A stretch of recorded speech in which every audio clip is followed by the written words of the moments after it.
Yeah, I'm finally getting around to making this video before you come tomorrow, so hopefully you have a chance to watch it. So let's just start out with your problems. I'm just going to wing them here. So let me just find my pen. Where is it? It's not cooperating. One sec. There we go. Okay.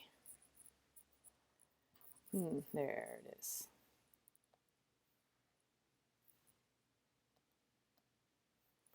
Okay, the first one was from the study guide. It's lesson 10, number 15. All right, it's 3/4 x minus 1/5 x equals 2 3/4. So first thing I would do on this is take and convert this mixed number into an improper fraction. So you get 3/4 x minus 1/5 x equals 8, 9, 10, 11 fourths. Now we're going to look for the common denominator. 4, 5, 4, the common denominator would be 20. So you're going to multiply everything by 20. So this times 20. What this does is it gets rid of your fractions and then it makes your problem a lot easier to solve. This times 20 and this times 20. 4 goes into 25 times, 5 goes into 24 times, and 4 goes into 25 times, and we no longer have any fractions. So we're just going to multiply that through. 5 times 3 is 15x minus 4x equals 55. And that's going to be 9x. These usually have fractional answers, so don't panic. And that should be 11x, not 9x. Yep. All right. So much for that fractional answer I was talking about. But they often do. So you get x equals 5. And that's how you do the first one. Next one is lesson 10, number 18. So let me just slide down a little bit. So 18. 4xy all over, I can't believe these are from the same lesson, m to the negative 2 times the quantity, 3y to the negative 1 all over m squared x minus 2x all over ym. Couple different ways to do this. You could just distribute it through. So I think we'll do that. Let's take this times this and this times this. So we're going to get 4 times 3 is 12, x, y to the 0. Denominator, m to the negative 2 times m squared would be m to the 0, x. And then we're going to distribute again. So we're going to get 4 times 2 is 8, x squared, y, all over y, m, and then m to the negative 2. And let's just simplify that. So we have m to the negative 2, m to the 1, so it's going to be negative 1 when we add our exponents. Next, we're going to simplify these. This y to the 0, m to the 0 is just 1. The x's cross out as well. So this one is just 12. And let's make all our exponents positive. Oh, the y's cross out. And so we're going to get 8x squared m. If we bring that up like that. All right, let's keep going here. So the next one from the study guide is lesson 9, number 15. Whoa, okay, negative 2. The worst thing for me is writing these down. 2 minus 3 times x. For some reason my hand has a cramp. Plus 7 times 2 to the 0 minus 1 equals negative 3 times x minus 2. Your first order of business is to make sure you copy the problem right. Every time I help Karis, it's usually because she copied the problem wrong. I go through, can't find a mistake, and I find out she copied it wrong. All right, work from the inside out. So we're going to get negative 2, parentheses inside, so 2 minus 3 would be negative 1, so it would be negative x, plus, this would just be a 1, right? So 1 minus 1 is 0, and 7 times 0 is 0. So that's basically all we got there. in the parentheses. Then we're going to just have equals negative 3x plus 6. So we're going to get 2x equals negative 3x plus 6. I'm going to add 3x to both sides, so we get 5x equals 6, and hopefully I didn't make a mistake on this, x equals 6/5. So the key to this one is just working inside out and just getting everything solving for x. Okay, that was a little bit tricky. And let's go to another board. Let's go to lesson 8, number 20. What could that be? Lesson 8:20. Oh, just another one of those messy things that you love. So here we go.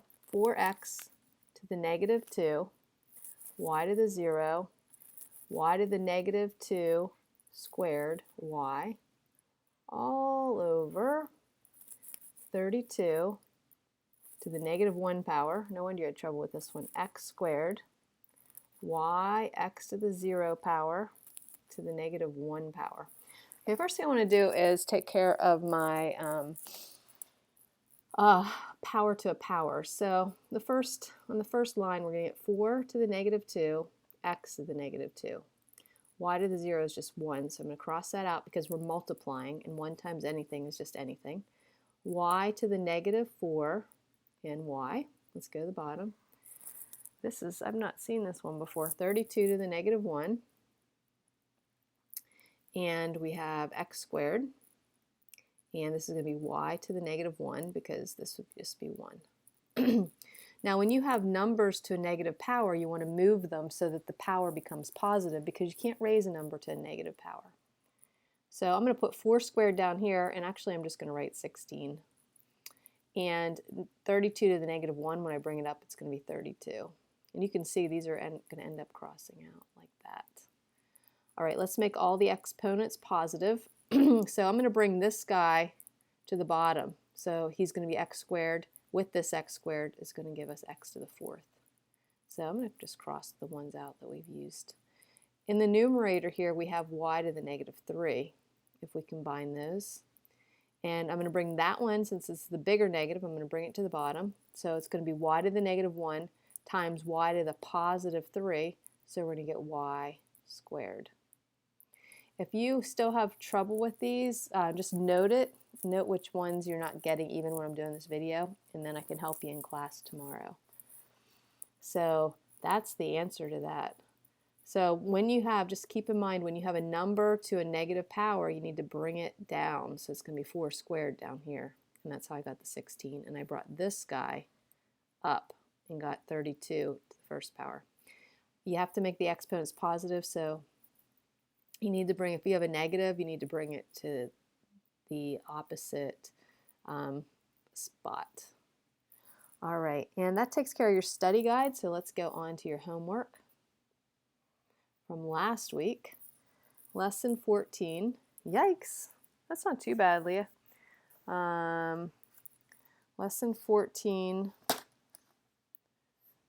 number 14. Oh yeah, okay. X equals negative 4 and 3x plus 3y plus 2x equals 6. And you're supposed to graph these on a rectangular coordinate system. And we are very fortunate because I have one. Whoops. Let me just make it big here. Look at that. Check it out. Okay, so let's just add our lines to it. We got this line. This is, I kind of went overkill here. And we need the y-axis. Ooh. Okay, hopefully that covers what we need. All right, first one, it's x equals negative 4. This is a vertical line. X equals is always vertical lines. If you think of a V and a V, vertical lines, it's going to cross through the x-axis at negative 4. So I'm going to go, whoops, 1, 2, 3, 4, and I'm going to make a vertical line. I can only do white lines, I think, or else I would make them more interesting. Okay, so that's the first one. This is, oh, check it out. I can make things I learned with WizIQ. So I can make different color lines. So let's just do this. All right, now the second one is a little bit more complicated. You have to put it in y-intercept form, so we have to solve it for y. So I didn't leave space for that. So I'm going to say 3y equals negative 2x plus 6. So all I did was I moved that over there, and now I'm going to divide everything by 3. And the thing we're going to graph is in y equals mx plus b. This is a really important concept that you have to get. So the form for this is y equals mx plus b, and you start with the b, and that's called your y-intercept.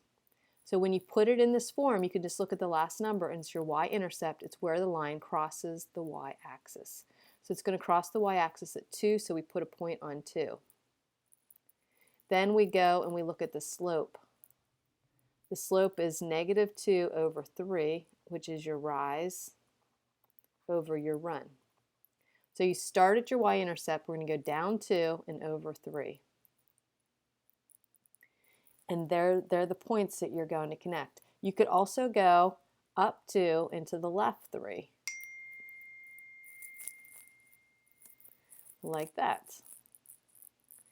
And they should all be in the same line. Now that I can switch line colors, I'm kind of excited about this. Let's see, let's do orange. So then we just take our line and we try to connect all those points. And there we go. And that's our line. So the things to keep in mind when you're graphing these is you have to put it in the form y equals mx plus b. So you're solving it for y. You do your b first. Then from that b, from the 2, you go down, rise 2, run 3. Go down 2, run 3. So you want to just you can keep going and going and going, and it's all going to be in the same line. All right, number 20. 20. Okay, another one of these. So we just did one, so hopefully by doing one already, it'll help with this one. Okay, negative 1 over 1/20. Okay, first thing, make them all improper. So 4 times 2 is 8 plus 1 is 9/4 x minus 3/5. And this is going to be negative. 20 times 1 is 20 plus 1 is 21/20. Now, look for the common denominator, which is 20 again. So I'm really liking orange today. Maybe it's the fall. Maybe I just like orange. Okay, 20. All right, so 4 goes into 25 times, 5 goes into 24 times, and 20 goes into 21 times. And then we just multiply it through, and then it's just going to be a simple solving problem from there. So we're going to get 45x minus 12 equals 21, and that's negative. And then you would just solve it from there. So you get 45x.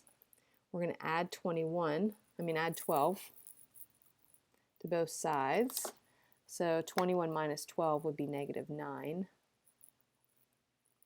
And we would get x equals negative 9/45, or negative 1/5, if I did that right. But you get the concept, right? All right, let's go. We need another board. Okay, lesson 14, 22. I think you can get these though. So negative 2 to the 0 minus 3 squared, sorry, as I look at the book I write crazy, equals minus 2 times x minus 3 to the 0 minus 4 times 2x minus 5. So that'd be negative 1 minus 9 equals, now this is going to be 1, right? So let's just make it a 1, minus 2x. I couldn't just cross it out because it's not multiplied. You can only cross it out if it's like a 3 to the 0 times x times y, but it needs to hold its place, so you have to put the 1 there. Minus 2, it's going to be a plus 2 though, because negative times a negative is a positive, minus 8x plus 20. Don't forget to do this. If I would have had 3 to the 0 xy, they're multiplied together, so 1 times anything is just the anything. But this one doesn't have anything multiplied by it, and it has to save the place. so that when you distribute, there's the places there. All right, so on the left, it looks like it's just going to be a number. So it's going to be -10. The same with this one. It has to be 2 to the 0 power is 1, and you still have the negative. If you would have had -2 like this to the 0 power, it would have been a +1. But this negative is not to the 0 power. So we're going to get -10x plus 22. I'm going to subtract 22 from both sides. So we get -32 equals -10x. So we're going to get x equals 32 over 10.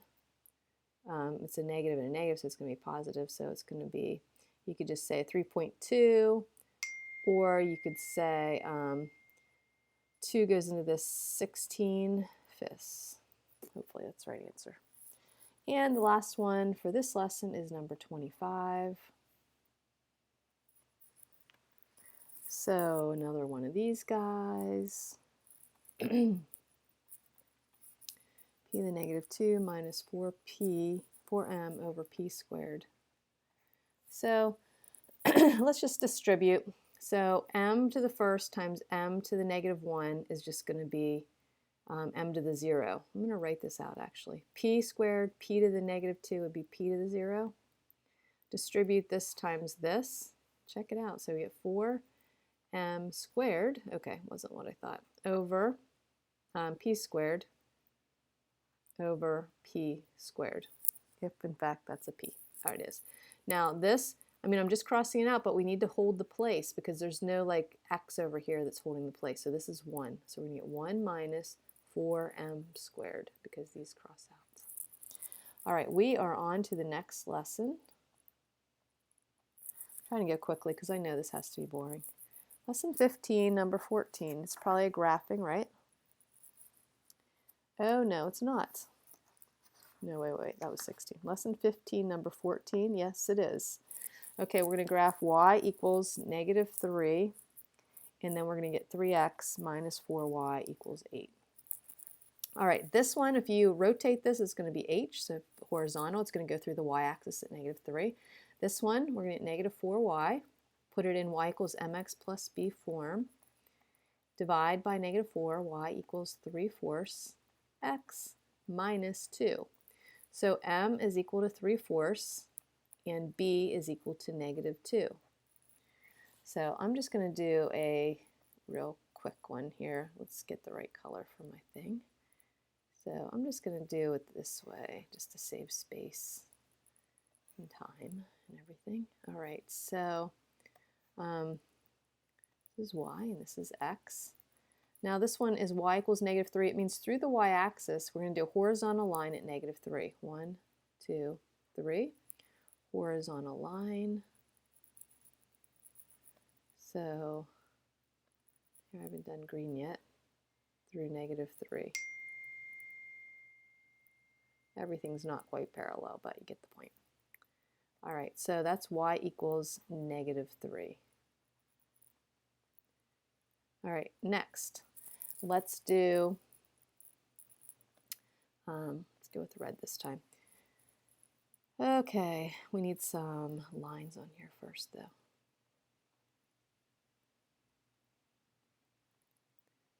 Okay. All right, so we get, you do your b first. B comes before m, so you put a point on -2. And your slope, you're going to rise 3 and run 4. So we go 1, 2, 3. 1, 2, 3, 4. So it's going to be right here. You can go, you could do -3 over -4 since that's the same thing. You don't have to because that's still going to be positive. So you could go 1, 2, 3, 1, 2, 3, 4 and get a point over here too. All right, then you're just going to connect these. All right, connect. Oops, I just did Christmas colors by accident. And put our arrows on, and you have your line. Those are fun. I like doing those actually. All right, so next one, 15, Lesson 15, number 17. So you're asking for all the same kinds each lesson. Oh, no, forget that. All right, find an equation of line -2, 5 that has the slope of -1/7. Everyone hates these at first, but they're not hard. So right away you write y equals mx plus b. The point is always xy. And this is your m. It's going to go there. Y is going to go there, and x is going to go there. The only thing you don't have is your b. So you're going to find your b, and then you're going to put x and y back. So here we go. Y is 5, m is -1/7, x is -2, and we have to find b. So this is just a substitution. The thing to keep in mind is points are the x, y. In order to write an equation of a line, you need the m and the b. So here we go. 5 equals 2/7 plus b. So this is the same as 35/7. I always do that. You just take the 5 times whatever the denominator is minus 2/7 equals b, and you get b equals 33/7. Yep. All right, now you just put in, the m and b. Here's our b, and here's our m. So we do y equals mx plus b,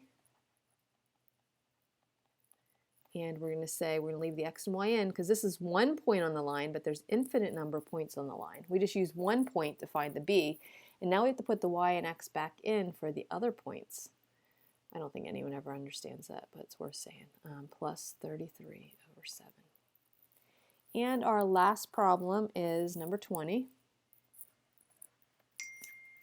Sorry, I'm getting 1,000 texts for some reason. You can probably hear them all dinging. All right, so here we go. There's a circle. We know that P, let's just draw these lines in. This is where it's to my advantage to be using WizIQ opposed to my own beautiful lines that I can't draw. Okay, wait, let's just do this better. There we go. I don't know where that comes out, but you can guess, play along with me here. All right, so we have these two chords. All right, so we know that P equals 1/2. Let's get some things here. This is P degrees. Of course, the last one is going to be the most complicated, right? 3x plus 2. Oh, this isn't too bad. Degrees. And this arc right here is 9x minus 17 degrees. All right, now we know that these are vertical angles. We know that P and 3x plus 2 are the same thing because they're vertical angles. And it says in the book, we know that P is 1/2 of 9x minus 17 because P is the measure of the inscribed angle. All right, this is called, angle P is called an inscribed angle. If I do, really quickly here, if I have, like if I put a center, I don't know if this can be quick or not. I can have a central angle in a circle. Let's just draw a central angle. It looks like this. So whatever the whatever this arc is, say this arc is, looks like about 80 degrees. Then this is 80 degrees. They're the same as the central angle. But if we have intercepted arc like this, all right, so this is called an intercepted arc, and it's always half of whatever, I mean, it's not, this is an inscribed angle. It's always half of the intercepted arc. So P is half of this. So we would say that this is complicated to explain apparently. All right, so it's the same thing. These two are the same thing. So we would say 1/2 of 9x minus 17 equals 3x plus 2, because this is half of that. So if we divide this in half, we're going to get this. And then you would just solve that from there. So you get 9/2 x minus 17/2, and of course this isn't nice. And I would just multiply everything by 2 to get rid of the fractions and then solve it. All right, so hopefully you get a chance to watch this And if you want to ask about number 20, make sure you remember to ask me that. And hopefully we get to watch it before you come tomorrow. So that's it for all your homework problems. And I have to try to shut this thing down. It's always harder than I think.